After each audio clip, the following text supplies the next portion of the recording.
This is the Distinctly Detroit podcast, the only pod that explores why one wants to be in the D. I am your host, Fyodor III, the director of the University of Michigan Detroit Center. Join me as I interview students, scholars, leaders, and innovators about living, working, and loving in Detroit. Welcome back, ladies and gentlemen. On today's episode, I'm really excited because today we get to interview our landlord. He graduated from the University of Michigan with a Bachelor of Science degree. He started and owned multiple businesses throughout his life. He is the founder and CEO of Sachse Construction Company, a partner with Broder Sachse real estate company, and a principal with Zolman Restoration Company. Ladies and gentlemen, I give you Todd Sachse. Welcome, Mr. Sachse. Thank you. Thanks for having me on this beautiful day. Yeah, it is in a the beautiful hood. day in it. In Detroit here. Yes, sir. Here, yes. In your hood. So it's our hood. I love it. Yes. Thank you. And yes, we are in the Ann Arbor room of the University of Michigan Detroit Center within the Orchestra Place building in Midtown Detroit. And the Orchestra Place building is a Broder Sachse property. And we are very grateful. The University of Michigan really loves being here. And we hope our checks get to you on time every month. As far as I know. You'd know otherwise. Maybe you wouldn't know, but somebody would. Somebody would know. Our researchers told us that you've been pretty much an entrepreneur all your life. Like you started your entrepreneurial efforts in middle school. Tell us, how did that start? So, go all the way back then. Now that was more just fun stuff. But I started my first business when I was 16 and started a window washing company with a buddy of mine in high school. Okay. A very creative name called Doug and Todd's Window Washing Service. I don't know where we got that from. Hey. Guess what my partner's name was? Doug. There you go. See, I knew you went to U of M. That's how you knew that, yeah. Right? So expanded that then through college and kind of grew that company. Ended up buying out my partner Doug, and then my junior year of college, I started a maid service business with a couple other buddies of mine. As a maid service business, just exactly is cleaning houses. Okay, the kind of the funny story is we thought it was going to be for students. And we found out that students wouldn't pay for it. They'd rather live like students. But we found that the people lived in Ann Arbor actually needed a maid service. So kind of expanded that through college. I was actually pre-med, then went all the way through, got into medical school, and decided when I graduated I wanted to wash windows and clean toilets instead of going to medical school. So I had those two businesses that I started out then and kind of took it from there. Okay. Well, you kind of stepped on my second question. But Sorry. But it's cool. This is how this works. This learning this process. But what we read is, again, you started back as far back as middle school, though. You started selling candy in middle school. Yeah, how did you know that? It's published out there, man. You're famous. You've been out there. Yeah, you're real famous. Yeah, it was very creative. I go to Sydney Bog candy store and buy, those days, those little red hot cinnamon balls came out, and I'd buy dozens of them, and then I'd take them to school. I ride my bike up there, I take them to school, and I'd sell them for like a quarter a piece. I think they cost me like 4 cents a piece. But people would just pay you a quarter for one, right? Or whatever it was, or a dime, right? I was also a potter, which I still am, and I was doing pottery back then, which I still am, and I'd make stuff and sell it, and I was also giving pottery lessons to people and that kind of stuff too. So I was curious, how did medical school fit in and all of that? I mean, it seems I always wanted to be a doctor. Okay. Growing up, since I was a kid, I just always wanted to be a doctor. So that was just my path. I mean, I was, pretty set on that from day one at U of M and right out of freshman year, going that path. But I was also always an entrepreneur, so I always worked all through school and had my businesses and did all that. And actually never went to medical school. I got into medical school and then didn't go. Okay. And I made 2 phone calls kind of near the end of my senior year as I called my mother first and said, "Hey, Mom, I'm not going to go to medical school. I'm going to wash windows and clean toilets instead." Yeah. And one of my buddies who went all through pre-med with, his name was Sam, who, by the way, is a doctor today.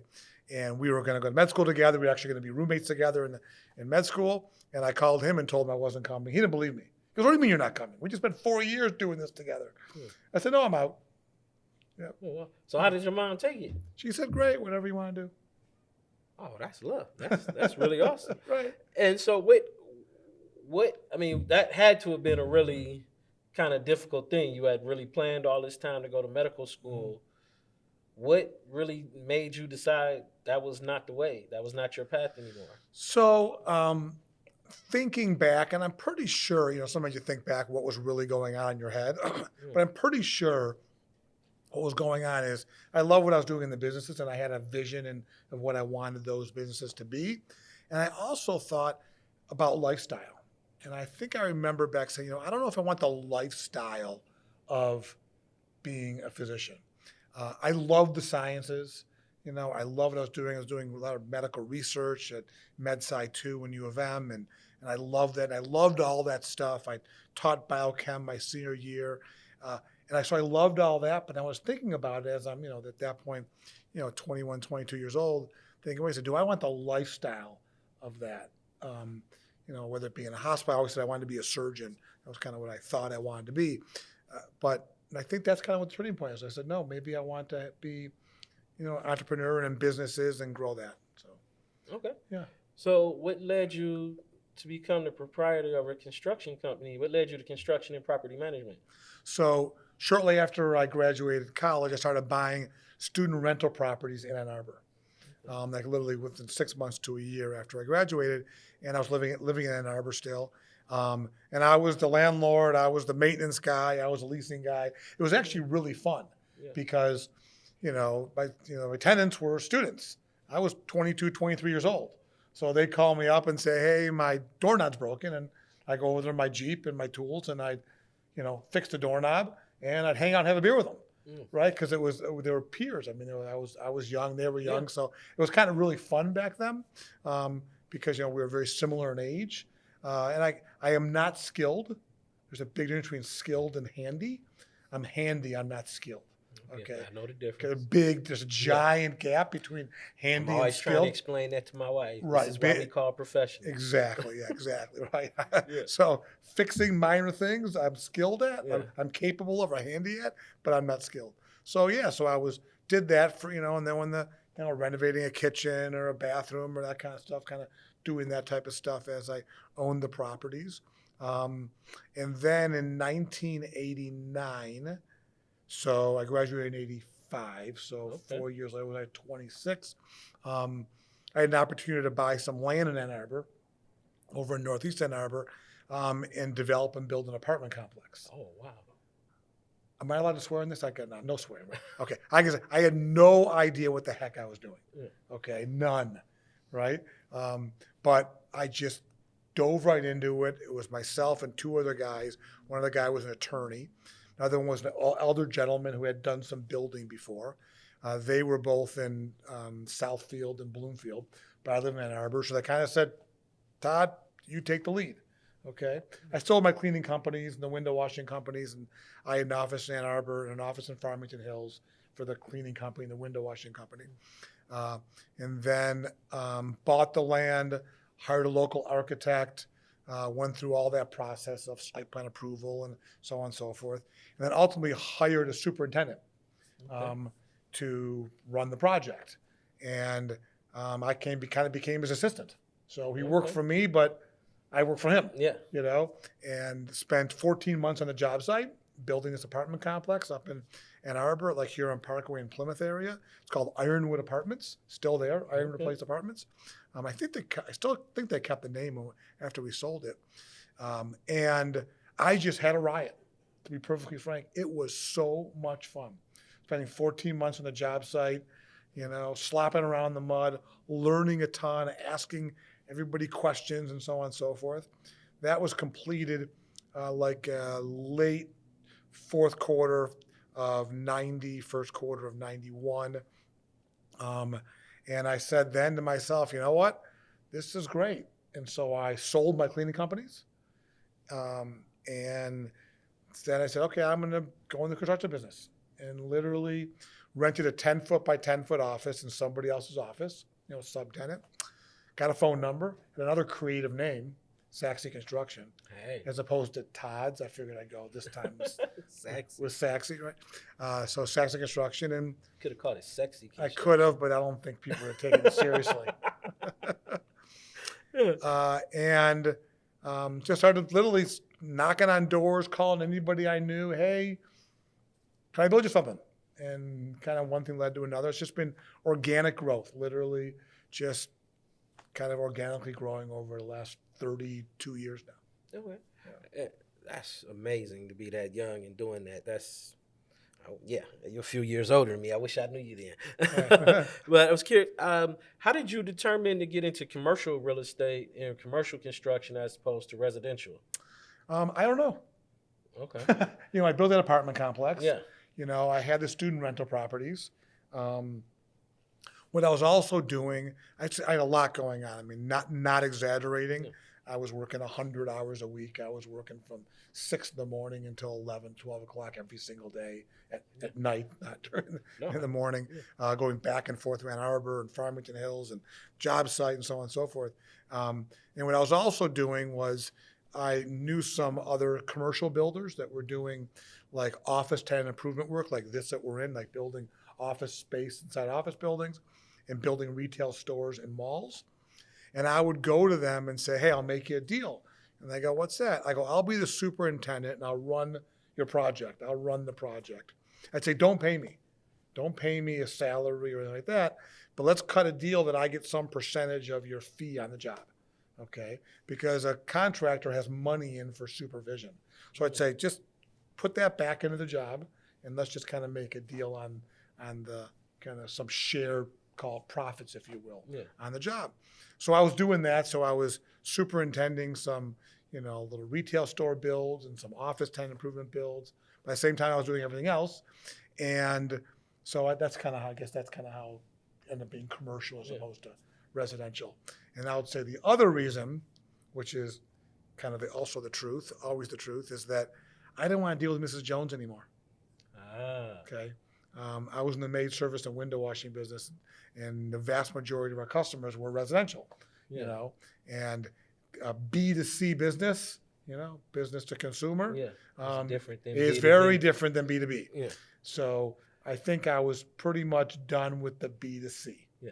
We were just talking about that before you came in. We were like questions because I growing up, my parents were in real estate development and property management, and my mother owned a my mother owned a real estate rental property for many years, and she passed away, left me the house. I managed it for a few years, and I just did not enjoy the experience of being a landlord. And I was curious but I love my wife. I drive my wife crazy because I love what she calls house porn. I'm always watching HGTV. There you go, right? Construction and build and Sure. stuff.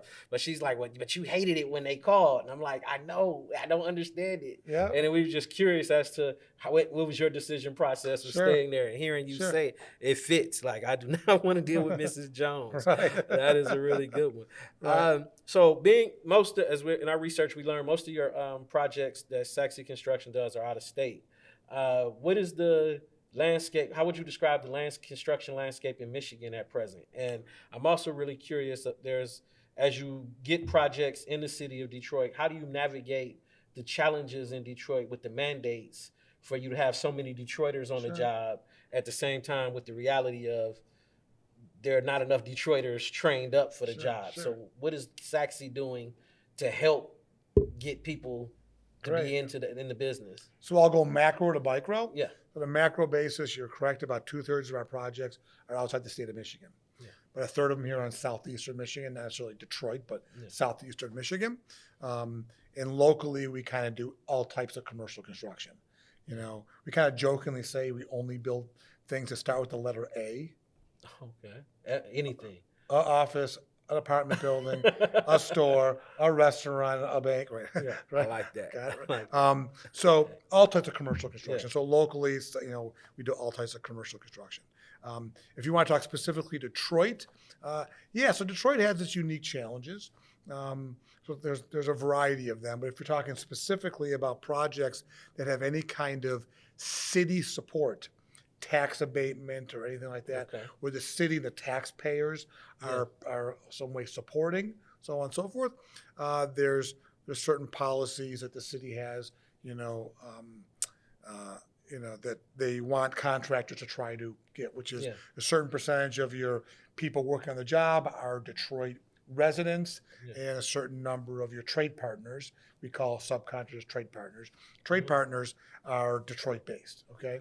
So you hit the nail on the head. It's very difficult for a variety of reasons to meet the requirements, or I should say the goals that the city has with all those things, simply because of lack of the number of people who live in Detroit that have those skills or that work for the companies that have them, okay? And there's a variety of reasons why, okay? And I don't want to go down that path. That's a rabbit hole. A rabbit hole, but I'll just say it's unfortunate, to be perfectly frank. And I'm going to go a little bit rogue here because I think it's important to share. We are incredibly focused on trying to bring more Detroiters into the skilled trades. We have something called the Sachse Social Mission, and one of our core of our social mission is the youth of Detroit. So that's the umbrella. Is how do we help the youth of Detroit? Okay, and then to take the next level, is take the youth of Detroit to expose them to the skilled trades and life skills. Okay, so anything that we can do in supporting the youth of Detroit to help them in their lives moving forward with life skills, and hopefully if they're interested in the skilled trades. So that's just like a big passion of ours. You may have heard it maybe in your research that we do a thing every year called the Sachse Construction Academy, where we bring 500 Detroit high school juniors and seniors, and we have almost a whole day event out at Eastern Market in the Shed 3, and we bring about 35 of our trade partners. Carpenters, plumbers, electricians, pipe fitters, painters, HVAC contractors, masons, all these different trades, and they set up, we call them mods, like modules, in the shed. So the mason, for example, he's mixing cement, and the high school students, they're laying brick and laying block, and they're talking to the masons who work at our trade partner company. So the trade partners can talk to these young men and women and say, hey, if you want to be a mason, first of all, let's do it. Come on. And they're laying brick and block, and they're talking to the tradesmen on what's it like to be a mason, how much money can I make, how do I become a mason, how long does it take, so on and so forth. So what we're doing is trying to expose them to the opportunity and see what they like, and they're painting walls, and they're hanging doors, and they're bending conduit, electricians, and wiring stuff. And I mean, they're doing it hands-on, because somebody's go, wow, this is cool. I'd love to do this. So we've been doing that for about 8 years. So that's really because we need, number one, we need more people in our skilled trades. And number two, which is, I know this is just a fact, it's a great living. The average electrician makes more money than the average architect. It costs $250,000 to become an architect. You get paid to become an electrician. You hear that, kids? Listen. Right? No, I'm not saying don't go to school. I'm not saying, but if not college is for everybody. Maybe it's not your path. You like to work with your hands. You're mechanical. You like that. Great. So go into skilled trades. Great career. I tell kids you can still do both. And you can still do both. You can be a skilled electrician and be able to talk literature with your clients as well. So being able to be well rounded, that's great. I'm curious, what do you have to say for anyone who's aspiring to be that lead contractor, the general contractor, the boss? I mean, how does one follow your path? You got to be really crazy. And there's that, and passionate, right? And visionary. Yeah, you got to love what you do, like anything else. I happen to love the business because we say we don't build buildings, we don't build stores, we don't build restaurants, we don't build banks, we build relationships. So what I love about the business, it's a total people business. You are building a project as a journey. It's not a transaction. You go into a store, you buy a TV, you go shopping, you buy clothes. It's transaction. You go there, you buy the product. You're holding on to an iPad or a tablet of some sort. When you bought that tablet, you don't know who made that tablet. You don't care who made that tablet. There's no relationship between that transaction and that what you bought. None whatsoever. When we build something, we're working with that client shoulder to shoulder for months and sometimes years. We're going on a journey together, you know, and you're creating something together, and it's a relationship that's going on. And to me, that's what I love about it. I love that whole process. So it's about the journey, not necessarily the destination. Yeah. So I'm curious, as a builder, I don't know how much time you spend in the city. I imagine you don't live in the city. I come to office every single day. Every day. I'm here every day. Oh, and just driving around. I drive around this city a lot, and I see a lot of empty lots. Mm-hmm. And I'm not a builder, but I just, in my head, I'm curious, what does Detroit need? You're a builder. What's in the city? What does Detroit need? What does Detroit need? Detroit needs population growth. If I want to get kind of from an economic standpoint, Detroit needs a middle class. Okay. That's what Detroit needs. Any successful city in the world, or I'll call it in the free world, it has the true demographics of society, right? And ideally, the vast, vast majority of the population is middle class. Yes. Unfortunately, you may have some lower middle class. And fortunately, you're going to have some upper middle class and even maybe some wealthy, okay? But if you look at any successful city, it has it all, right? Mm-hmm. But the vast majority, and I'm not a demographer to know whether, is 80% middle class, I don't know. But we need a middle class, we need a strong middle class. So what Detroit needs, in my opinion, is to rebuild, because Detroit was arguably the founder of the middle class. If you go back to the Industrial Revolution here in America, Detroit was one of the founders of the middle class. We created the middle class. The automobile industry and an industry created the middle class of America. Yeah. And I would say that arguably is part of why Detroit is laid out the way Detroit built horizontally and not vertically, because people want single-family homes and not apartment buildings. And built the middle class, right? But unfortunately, much of the middle class is not here in Detroit anymore. Yeah.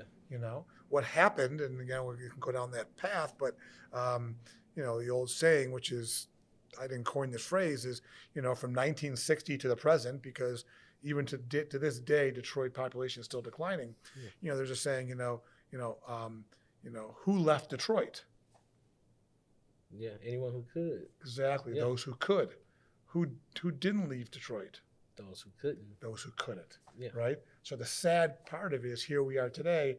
Many of the people, not all, many of the people who live in Detroit are here because they couldn't leave. They couldn't afford to leave.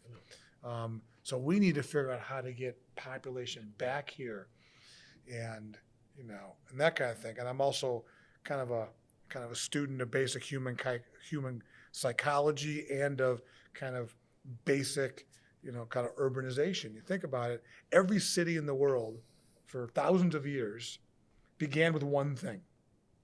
Began with commerce. That's where it was. Yeah. Where did the trade take place?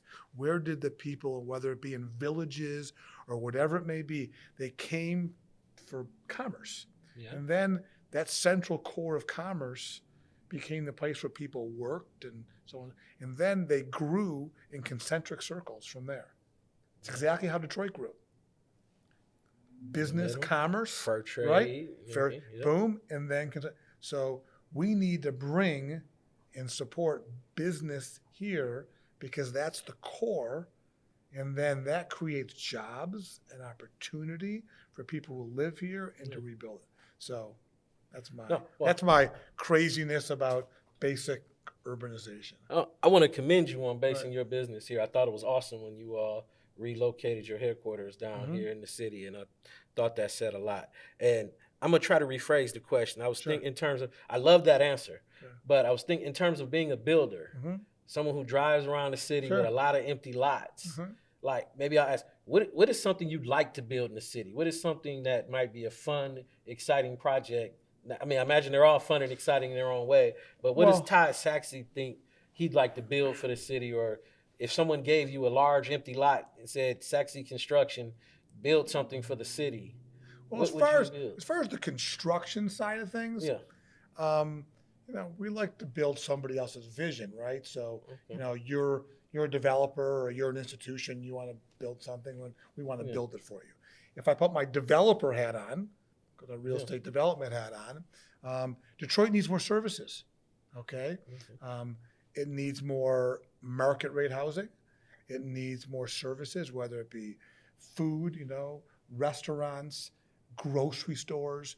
Yes, it's great. To me, we got Whole Foods right here. You got the Meyer Marketplace that opened up over on Jefferson. We need more of that. Detroiters need more of that. They need more services that are close to them. If you go to other cities, Chicago, New York, and even other urban cities, if you live in the downtown or the midtown area, you can walk to virtually anything and get almost anything that you need. Yeah. Okay? Detroit doesn't have that. So it just makes it tougher for people to live, whether it be even in even the neighborhoods. The services are very far away and they're not, they're not as convenient. So I'd love to see more things being built to service the Okay. people that live here. You know what I mean? Yeah. So one, we gotta get people living here, but it's a chicken and egg. Yeah. You want to live here, but the services aren't close to me. So we gotta figure that out. We have to Bring balance. we gotta get that balance. We need services to the people. I mean, perfect example. I mean, I come to this office every day. Obviously the pandemic has had a huge impact on it. Unfortunately, there's not a lot of places to go to lunch. Yeah. Yeah. There's Most just- of the restaurants in the area now are after 5. Exactly. Yeah. Yeah. So So, and well, I got a few more questions. I wish I had more time with you. This is great. But you mentioned the pandemic and the impact. I'm reading stories about there's now a skyscraper sale in New York City.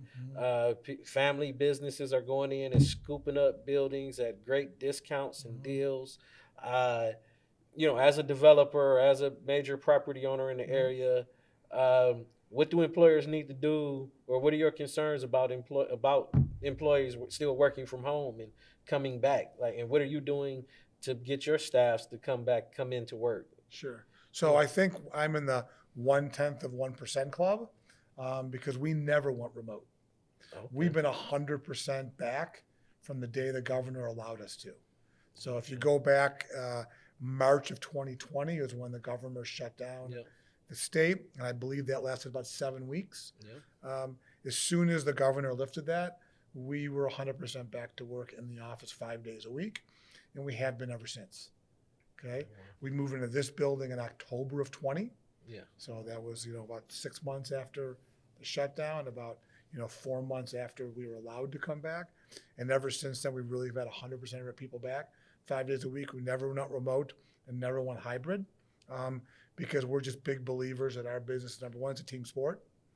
Number two, that you can't develop young talent over Zoom.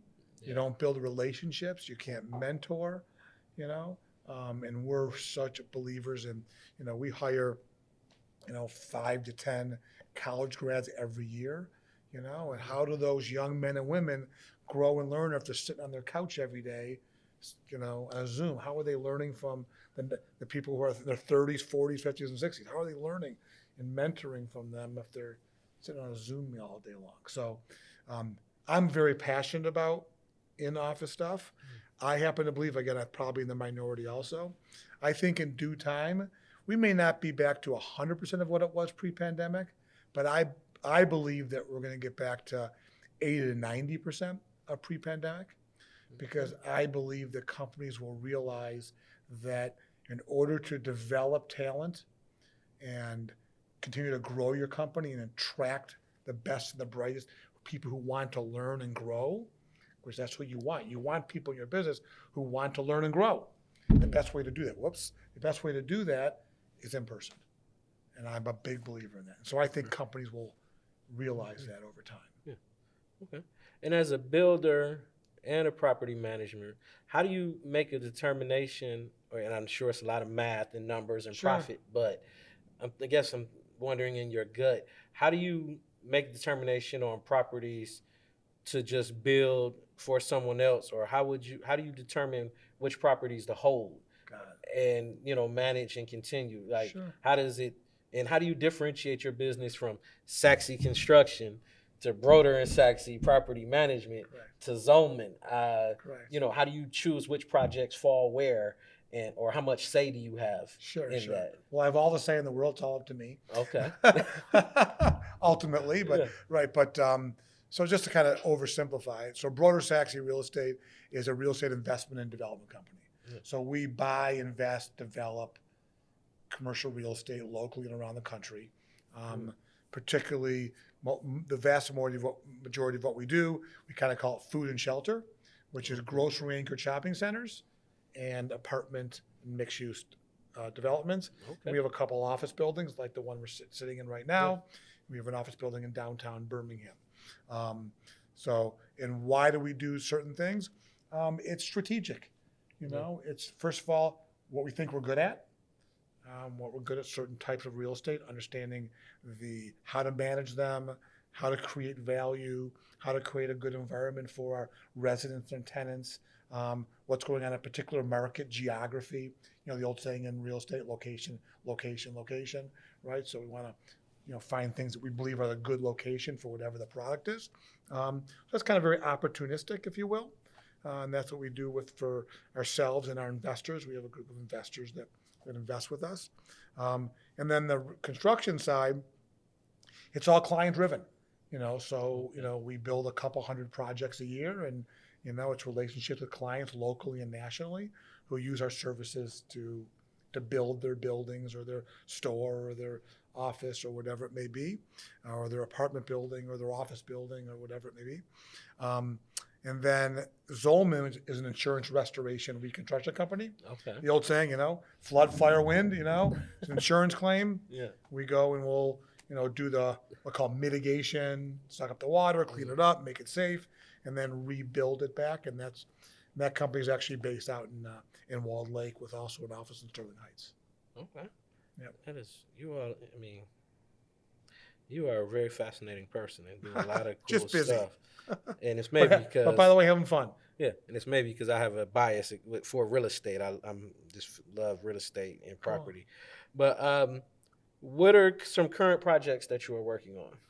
So locally, I'll talk about some fun and current projects. We just broke ground right across the street, actually kitty corner from here, on the new AC Hotel.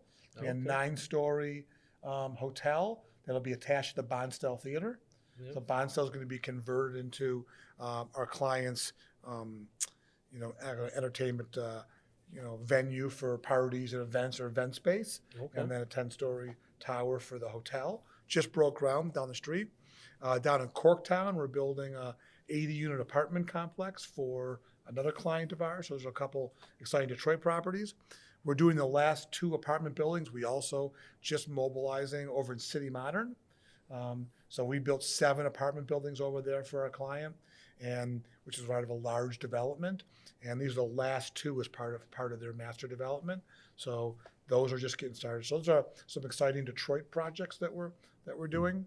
Out in the suburbs, we're building the RH, Restoration Hardware, but they now call themselves RH, in downtown Birmingham, one of their flagship buildings there, which will be a beautiful 5-story building, rooftop, restaurant and all.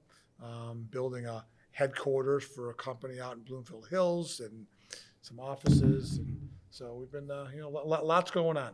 A lot of exciting projects. They're having fun doing it. Yeah. Cool.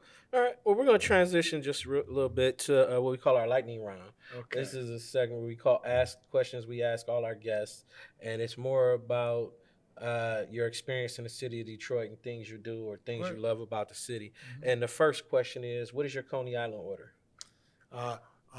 1-up heavy chili light onion. All right. I love it. Who is your favorite Detroit athlete? Isaiah Thomas. Okay. Verner's or Canada Dry? Verner's. Better Made or Lay's chips? Lay's. Deep dish or pan style pizza? Ooh. Can I just say Buddies? That's fine. Favorite Motown artist? Stevie Wonder. Favorite place to go in the city? God, that's a tough one. Place to go in the city. God, I'll say for dinner, I'll say Oak and Reel. And hang out, I'll say the Riverwalk. Okay. Favorite Detroit team? Pistons. Okay. And last question is, where can we find you? Every day, here, in this building, Monday through Friday, here a lot. And I live in Huntington Woods, so I live and work up and down the Woodward corridor. Okay. Do you have a social media presence at all? I do not. Okay, that's good. Zero. I don't. I've never had a Facebook account. I don't even know how to go on Facebook, right? Yeah. Actually, I think I do have an Instagram thing, but I don't even know how to go on it. No, that's fine. Okay, we want to thank you very much for joining us here. This was an exciting conversation, and I very much thank you for your time. Great, my pleasure. Yeah. And thank you for the time and consideration. Cool. Yep. Ladies and gentlemen, Todd Sachse. This has been the Distinctly Detroit podcast. Please like, subscribe, and rate us, and get us anywhere you get your pods. I'm Fiona Ship, and we will see you next time. This has been the Distinctly Detroit podcast. This is a production of the University of Michigan Detroit Center. You can find us anywhere you get your pods. Please like, subscribe, and rate us. This podcast is executive produced by Marlon Franklin, edited by Aranza Stanton, and written by Shaylin Jones and Fiona Ship III.